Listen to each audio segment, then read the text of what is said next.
इंधन दरवाढ नव्हे, हा तर जनतेच्या खिशावर दिवसाढवळ्या दरोडा. खासदार प्रतिभा धानोरकर. चंद्रपुरात काँग्रेसचा भव्य जनाक्रोश, हुकुमशाही आणि महागाईच्या भस्मासुरावरून केंद्र व राज्य सरकारवर हल्ला. गेल्या अवघ्या काही दिवसात पेट्रोल आणि डिझेलच्या दरात 7.5 रुपयांची प्रचंड वाढ करून या सरकारने सामान्य जनतेच्या खिशावर दिवसाढवळ्या दरोडा टाकला आहे. लोकांचे पगार वाढत नाहीये, पण इंधनाचा खर्च मात्र दुप्पट झाला आहे. आंतरराष्ट्रीय बाजारातील युद्धाचे खोटे कारण पुढे करून सर्वसामान्यांचे रक्त शोषण्याचे काम हे सरकार करत असून जोपर्यंत ही अन्यायकारक दरवाढ मागे घेतली जात नाही तोपर्यंत काँग्रेसचा हा जनाक्रोश शांत होणार नाही, असा तीव्र इशारा खासदार प्रतिभा धानोरकर यांनी दिला. चंद्रपूर शहर व ग्रामीण काँग्रेस कमिटीच्या वतीने आज 29 मे रोजी सकाळी 9 वाजता जनता कॉलेजजवळील कोतपल्लीवार पेट्रोल पंप येथे सरकारच्या अन्यायकारक पेट्रोल डिझेल दरवाढी विरोधात भव्य जन आंदोलन छेडण्यात आले. या आंदोलनाचे नेतृत्व करताना खासदार प्रतिभा धानोरकर यांनी सत्ताधाऱ्यांच्या हुकुमशाही आणि शेतकरी सर्वसामान्य विरोधी धोरणांवर कडाडून प्रहार केला. यावेळी माजी आमदार तथा जिल्हाध्यक्ष सुभाष धोटे, शहर जिल्हाध्यक्ष शिवाराव पुरीशेट्टी, काँग्रेस माजी जिल्हाध्यक्ष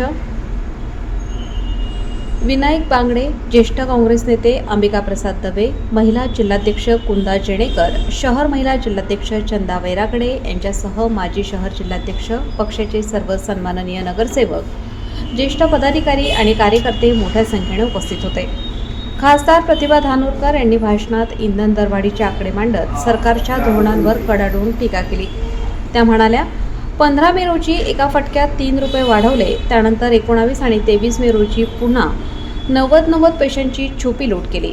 25 मे रोजी तर पेट्रोल 2 रुपये 61 पैसे आणि डिझेल 2 रुपये 71 पैशांनी महाग केले. अवघ्या काही दिवसात 7.5 रुपयांची ही वाढ मध्यमवर्गीयांचे बजेट कोलमडवून टाकणारी आहे. घराचे रेशन भरावे की गाडीत पेट्रोल टाकावे अशी भयंकर परिस्थिती आज निर्माण झाली आहे. डिझेलच्या दरवाढीमुळे मालवाहू ट्रकचा वाहतूक खर्च प्रचंड वाढला असून त्याचा थेट फटका सर्वसामान्यांच्या स्वयंपाकघराला बसला आहे.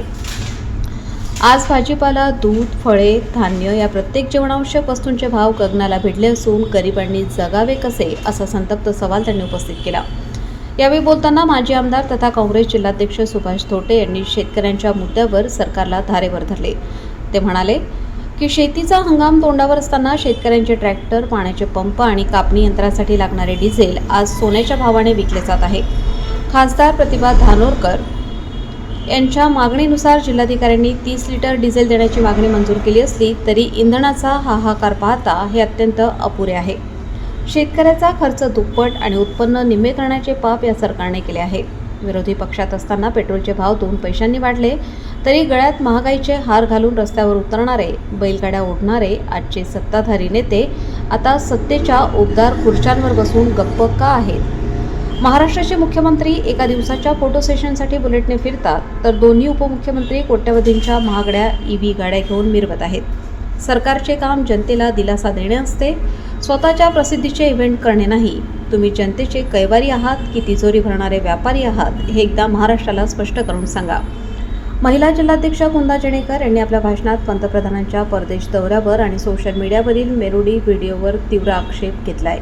त्या म्हणाल्या की देशातील जनतेला बचत करा असा सल्ला देणारे प्रधानमंत्री स्वतः मात्र देशातील इंधनाचा हाहाकार वाऱ्यावर सोडून करोडो रुपयांचा सरकारी खर्च करून परदेशात फिरत आहेत. इटलीच्या मैत्रिणीसोबत मेलोडी चॉकलेटचे व्हिडिओ बनवून ते 100 कोटी देशवासियांच्या जखमेवर मीठ चोळत आहेत. एकेकाळी जगात भयंकर आर्थिक मंदीचे सावट असताना डॉक्टर मनमोहन सिंग यांनी आपल्या विद्वत्तेच्या जोरावर देशाला सावरले होते.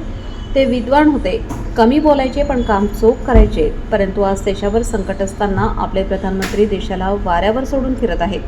ही अत्यंत खेदाची बाब आहे.